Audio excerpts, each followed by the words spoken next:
When you check into a hotel, someone sees you. A doorman, a bellhop, the front desk, the elevator, strangers in the corridor. From the moment you walk in to the moment you close your door, you are performing. When you pull into a motel, nobody sees you. You park, you walk 10 feet, you close the door. No one knows your name unless they checked it. No one knows who you're with. No one knows how long you're staying. You are, for the first time in your entire trip, genuinely anonymous. The American Motel is where Jack Kerouac wrote, where Martin Luther King Jr. was assassinated, where Alfred Hitchcock set the most famous horror film ever made, where the Civil Rights Act was tested in the Supreme Court, where 60 million Americans took their first family vacation. All of it traces back to one man, one night, one word he invented: 1925. By the end of this video, you're going to understand why the motel's door, the one that opens directly to the outside, is one of the most philosophically loaded design decisions in American architectural history. You're going to understand the psychology of the temporary room, and you're going to understand why the word motel did not exist before December 12, 1925. Nobody had needed it before. And in the pattern that runs through every single story in this series, the man who invented the motel built something that became more than he could have imagined, serving purposes he never intended, carrying cultural weight a modest California architect in 1925 was in no position to predict. The idea, once again, was bigger than the intention.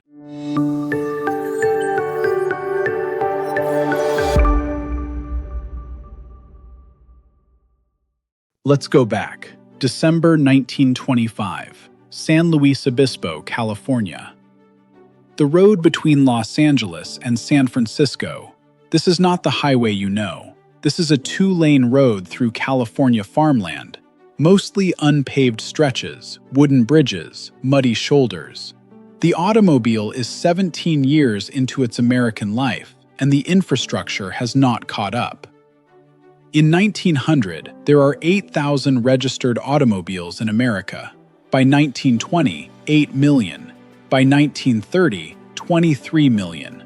The car doesn't wait for the roads. Americans are driving before the fuel infrastructure is ready, before the roads are ready, and critically, before the lodging is ready. The traditional hotel is designed for the train traveler. Grand lobby, doorman, dress code, and nowhere to park your car. The automobile traveler of the 1920s has a dusty car, a working-class budget, and a practical need: a place to sleep, a place to wash, and somewhere to put the vehicle. The hotel is, in every functional sense, the wrong product for the automobile age.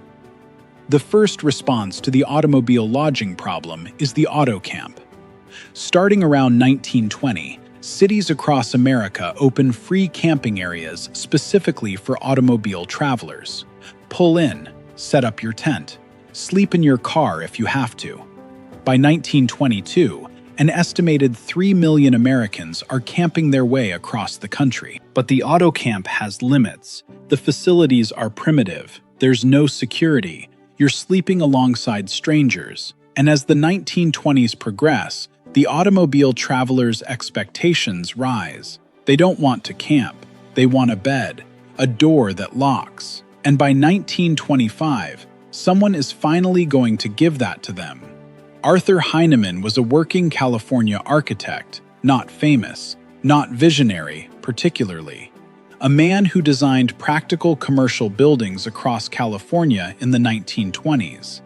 In 1925, he is retained to design a roadside inn for automobile travelers on the busiest road in California, the corridor between Los Angeles and San Francisco. Heineman's brief: lodging for automobile travelers. Practical, affordable, designed around the car. What he designs is radical in its simplicity. Individual bungalow units arranged around a central courtyard. Each unit, its own exterior door. Each unit, its own parking space directly adjacent. literally 4 feet from the car door to the room door. He needs a name. He wants something that tells the automobile traveler immediately what makes this different. He considers options. He settles on a portmanteau, motor and hotel collapsed into one word. He puts a sign out front. December 12th, 1925. The Milestone Mo-Tel. The word motel enters the English language. Nobody had needed it before tonight. The Milestone Mo-Tel is not an immediate national sensation. It is a practical success in a good location on a busy road. And entrepreneurs along every major automobile route in America see the same problem Heineman solved and start solving it the same way. Cabin courts, tourist courts, motor courts. The name is inconsistent. The logic is identical. The Great Depression accelerates the motor court format in a specific way. Cheap overnight lodging, achievable in a motor court with low overhead, no lobby staff, no dining room, becomes the only option for most traveling Americans. The motor court is not just convenient. During the Depression, for millions of Americans, it is the only thing they can afford. Then World War II, gas rationing, rubber rationing, civilian travel suppressed from 1942 through 1945. The motor courts that had been spreading through the late 1930s survive the war, but don't grow during it. Then the war ends, and the American road is about to experience the most explosive growth in the history of transportation infrastructure. I want to stop here and ask you something. Think about your motel memory. Not a hotel, a motel, the specific one. Maybe it's from a family road trip and you remember the ice machine in the hallway and the way the room smelled. Maybe it's a movie. Maybe it's a specific feeling. Drop it in the comments. Because the motel means something very different depending on your generation, and that's going to make a lot more sense by the end of this video. The GI Bill of 1944 gives returning veterans low-interest mortgages. Those mortgages are most easily used in newly built suburbs. Americans move to the suburbs. But the suburbs aren't near the jobs, aren't near the shops. The automobile becomes not a luxury, an absolute necessity. Car registrations, 27 million in 1945, 49 million in 1955, 73 million by 1965. In 1919, a young Army officer named Dwight Eisenhower participates in the Army's first transcontinental convoy, Washington, D.C. to San Francisco. 3,251 miles, 62 days. Muddy roads, broken bridges, stretches where the road simply doesn't exist. Eisenhower will remember this for the rest of his life. It will inform one of his most consequential decisions as president. 1956. The Federal Aid Highway Act. 41,000 miles of interstate highway. The largest public works project in American history, funded by a federal gasoline tax. It will take 40 years to complete. And it will do something that nobody in Congress fully predicts. It will create, at every exit, a commercial geography that had never existed before. The interstate exit interchange becomes a new unit of American geography. Every exit is a commercial opportunity. Gas stations cluster first. Then fast food. McDonald's, as we covered last episode, tracks almost perfectly with the interstate map. Then motels. The motel at the interstate exit becomes one of the most reliable business formats in American commercial history. 1951, Memphis, Tennessee. A home builder named Kemmons Wilson takes his wife and 5 kids on a family road trip. Every motor court they stop at is different. Overpriced for what it is, inconsistent, sometimes unpleasant. He is furious. By the time he gets home, he has decided to fix it. Wilson's insight is the same insight that drives every great standardization story in this series. Inconsistency is the enemy of confidence. What if every room was the same? What if you knew, before you pulled off the highway, exactly what you were getting? August 1st, 1952. The first Holiday Inn opens on U.S. Highway 70 outside Memphis. The price? $4 a night. Children stay free. 100 Holiday Inns by 1959. 500 by 1964. 1,400 by 1972. Wilson applies the same franchise logic that Ray Kroc applies to McDonald's in the same decade. Same decade. Standardization, franchising, real estate. The parallels are not coincidental. They are the operational logic of post-war American commercial scale. The motel swimming pool deserves its own analysis. Before the post-war motel boom, a private swimming pool meant extreme wealth. Middle-class Americans swam in public pools. The Holiday Inn pool changes this. Suddenly, every working family on a road trip has access to a private pool every single night of their vacation. The motel pool is the first democratized private recreational amenity in American consumer culture. The motel and the neon sign evolved together so completely that it is impossible to imagine one without the other. The neon vacancy sign is the motel's primary communication with every driver on the road, visible from half a mile, readable at 60 miles per hour, offering the two most important words in the road traveler's vocabulary: vacancy and no vacancy. Here is the design decision the entire motel format rests on. It seems obvious in retrospect. It was radical in 1925. The hotel room is accessed from an interior corridor. You pass other guests. You press elevator buttons. You are witnessed. The motel room door opens directly to the outside. Your arrival and departure are witnessed by no one unless they happen to be looking. The design format that becomes the dominant American motel typology by the 1940s and 50s is the U-shape, a rectangular courtyard open at the road-facing end. 2 rows of rooms running parallel, connected at the back. The office at the open entrance. Parking in the courtyard, each car directly in front of its owner's door. The U-shaped motel is American architecture at its most honest. It has one job. It does that job without decoration, without pretense, without waste. And what it says, architecturally, philosophically, is the most American sentence in the history of the built environment. You paid for the room. What happens in it is your business.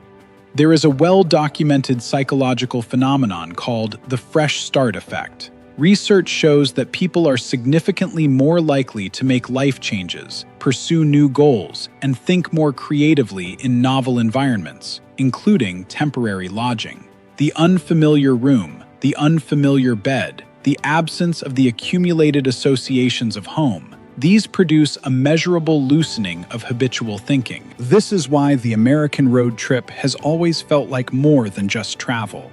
It is not simply movement through space. It is psychological liberation from the identity that space normally enforces.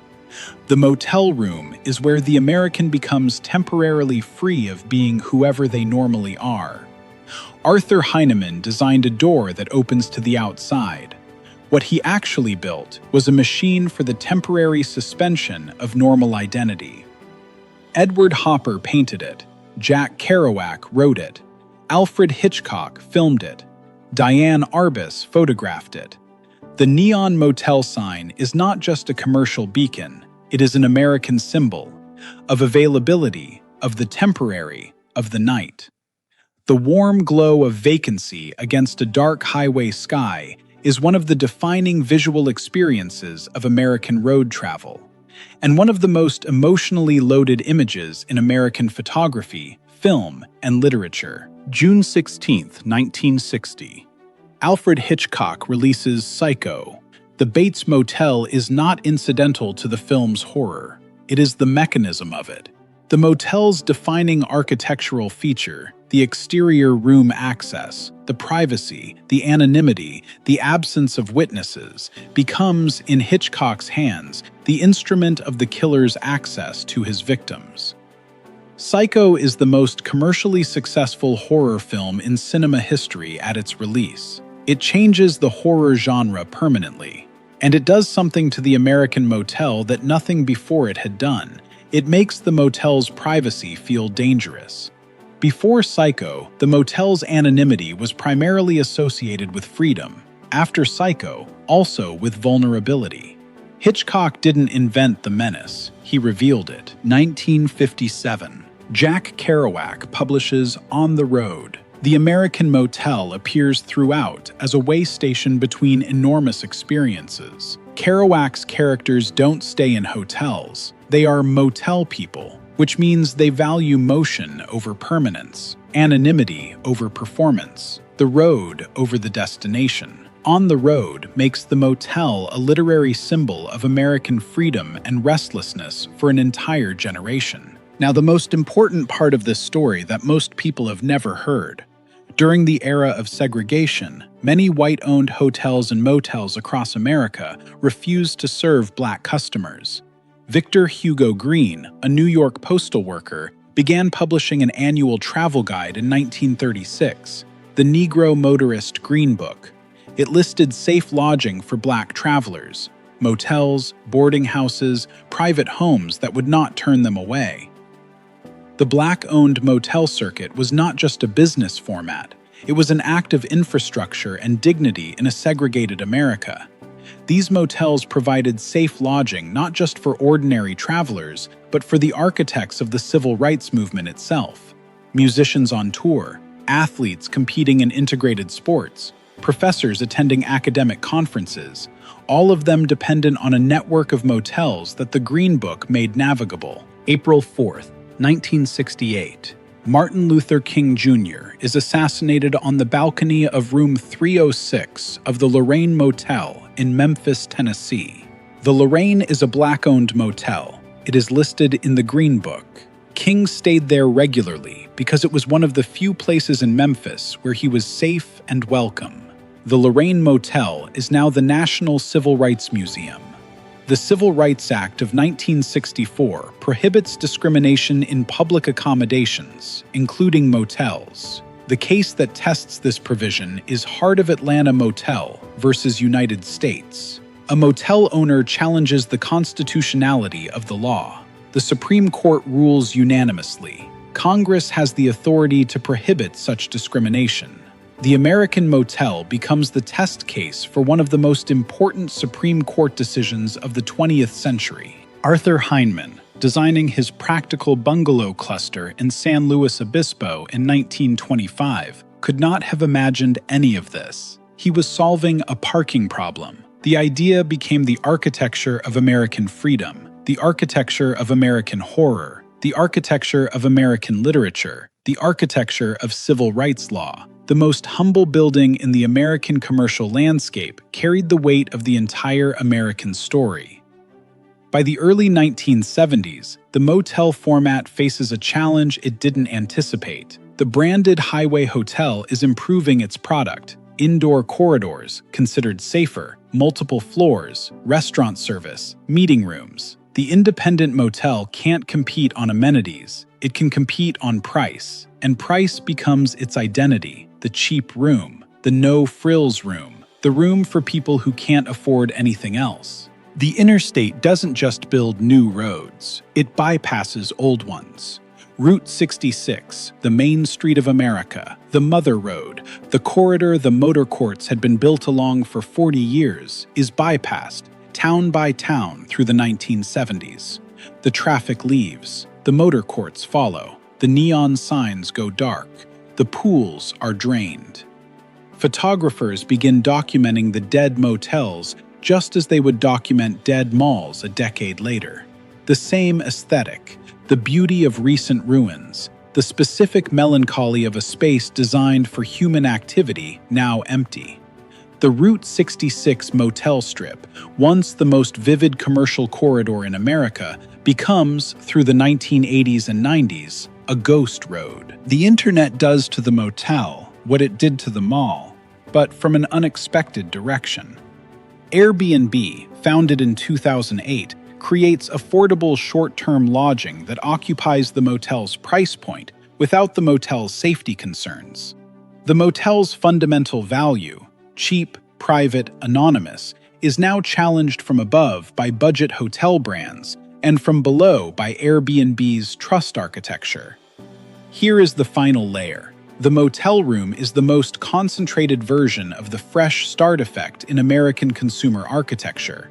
It is specifically designed for transients. It has no accumulated history for you. Nothing in it belongs to you or reminds you of your obligations. You are, for the duration of your stay, temporarily unmoored from the context that defines you everywhere else. More Americans have the motel pool memory than have been to Paris or the Grand Canyon.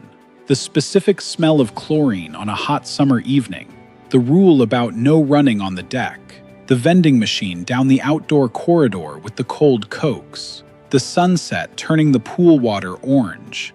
This is the authentic leisure experience of the American middle class. Not exotic, not expensive, but ours.